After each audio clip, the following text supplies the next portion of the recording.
Welcome back to Nick Lenz's Comic Corner, Classics as Non-Classics, episode number 800 and 956, and Doubleshto number 850. Two Venom trades. First up it is Edge of the Venomverse.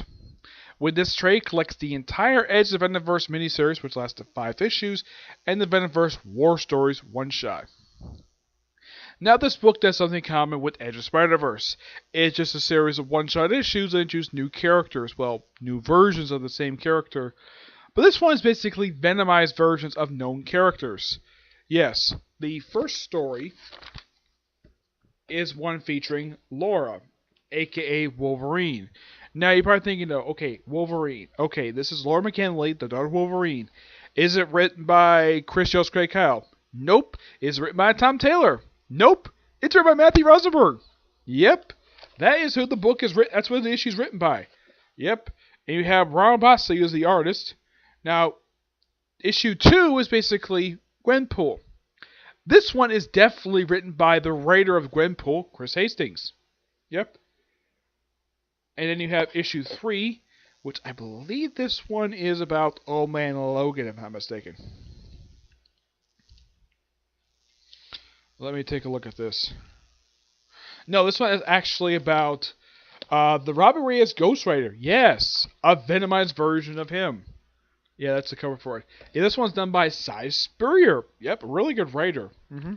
Issue 4 is a Venom version of Old Man Logan. Now, is this done by Jeff Lemire? Nope. Ed Brinson? Nope. Ryan Kay does the writing for this one. The last one's done by Clay Chapman. And you probably think, okay, which character you see the Venomized version of him? Well, the Venom version of them anyways. It's Deadpool, and it's the grossest issue of the entire series. The issues themselves, the Venomverse War Stories, is just basically, one's called Tales of the Front Line, and the second one is, well, the first one's done by Colin Bunn, work by Albert Matino. Blessed in Disguise is written by Nikita Uffer and artwork by Tina Ford. Deal with the Devil is done by, well, the writing and artwork is done by Delkin Salvi. 321 is done by Medelia Vazico, and Force Majeure is written by Aaron Covington. Now, the Edge of the Venomverse, the Venomverse one-shot War Stories. This one just features characters. Once I get to it, of course. Here we go. There are only about 5 of them. Okay, the first one is Doctor Strange. Yep, it's a story featuring a Venomized Doctor Strange. Yep, that's what this one is about. The second story, Blessed in Disguise, this one is basically about the Black Panther. Yep, that's what this one is about, a Venomized Black Panther who is actually, I think this is supposed to be Shara. Yes, I think this is supposed to be Shara. Well, it's implied it might be Shara, but yeah, it's a Venomized version of, well, Black Panther. Then we have A Deal with the Devil, which is just a Venomized version of the frickin' Punisher. Yep, here's a Venomized Punisher. Yep, that's basically who this is. A Venomized Punisher. So I'm like, okay, that's actually quite interesting. I don't mind that at all. 321 is a Venomized version of, you're not going to believe this, Rocket Raccoon is a Venom host. Yeah. Of course, massive guns because of well, this is in 2000, but that's something. They have Force Majeure is basically the symbiote. This is basically setting up the actual story itself with a poison X creature. That's what they call these creatures. A poison taking over Doctor Doom. It sets up the story of Venomverse. Yep. The Gwenpool story, now about these stories. In the case of what Lower story is, it's basically a Venomized story of NYX. That's simply what it is. Because it's like prostitute, it's basically her in New York. Of course, she looks like this now. Yep. The only character you don't get exactly how he became a host of MCM is Captain America. Yeah, he's by far the only one I can think of. There's no story for him, which I think that was a little weird. Wolverine is set in his time period, well, Old Man Logan, and he basically is faced up against a grown-up version of Bruce Jr. Ashley Barton, aka Spider. I'm not going to say the actual other name she went by. That's something Mark Millar gave her, which is Spider B. I'm not going to say what it is. Look it up. It's one of the most bizarre things Mark Millar has done. And Warren Warrenson III, which I thought he would have been killed along with the rest of the X-Men, but apparently he wasn't. Robbie Reyes is simply put, it's simply a Venomized version of his original ongoing series, done in a similar art style, but not the same artist. I don't think, as far as I know, this is not the same person who wrote the original series. It's a different person, and the artwork is not bad per se, but not the best thing here. A lot of the Venomverse is just a series of one-shot stories, like, well, 3, 2, 1, just basically the Venomized Rock Raccoon just act like Rock Raccoon, just basically host of symbiote. Doctor Strange, simply what he's up to prior to the events of Venomverse. Yeah, all these books are just set up for Venomverse. That's simply what this book is. But the stories here are actually pretty good. The ones I think are the best ones is one for Laura, Gwenpool, which I think this one is so adorable. And they never do a follow-up with this one. Nope. This one I could have felt as though this could easily fit into like having the regular Gwenpool meet her. In her universe, she somehow becomes the host Venom symbiote. And she falls in love with Daredevil.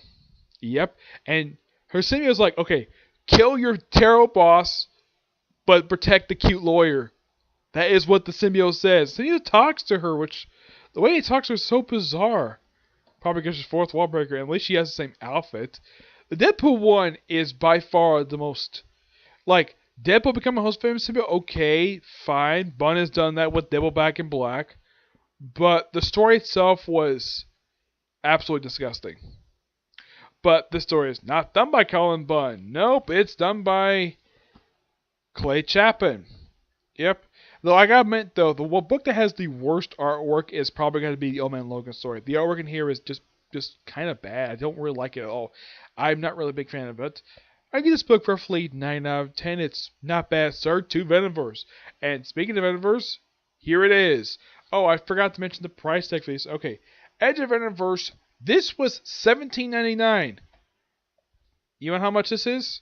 $15.99. I'm like, a mini-series for Summer Comics featuring a popular character, and it's a mini event, and you charge $16 for it? Damn, Marvel's so cheap. Yep. This, simply put, is the... I should point out, this is actually part 1 of the Poison's trilogy of stories done by Colin Bunn. The second part of this story is the Poison X crossover, which is a cross between Venom and All New X-Men. The conclusion to this storyline that started here is in Venomized. Yep. Yeah, it's simply put, Eddie Brock is taken, because in every story, the symbiote's not taken the similar way that the way they were in Spider-Verse. This is different. They're taken to, like, unsafe house. Eddie Brock, basically, who is so uncompetent to speak exactly what's going on. There's these new symbiotes going around, and these other Venoms had to basically take him out.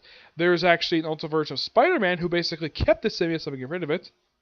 There is a version of, let's see. Oh yeah, there's also one for Ant-Man. There's also one for Mary Jane Watson. She became a host of the symbiote. And for some reason they gave her a look that's basically, her look as symbiote is simply put the character who was almost Arena who's basically the 616 version of Spider-Girl. They gave her look.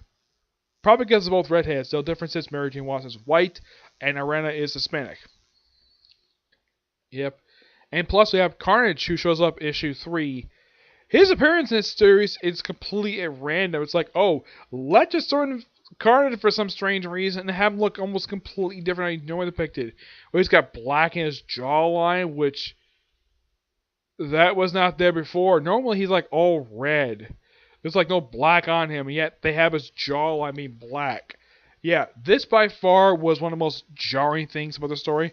And the story starts off with, well, having Venom go after Jack-O-Lantern. And I should point that out. This is the Jack-O-Lantern from the Venom ongoing series. Yes.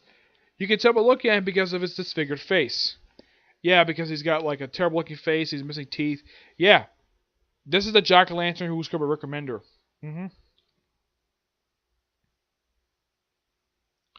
There's also a version of Anti-Venom in here.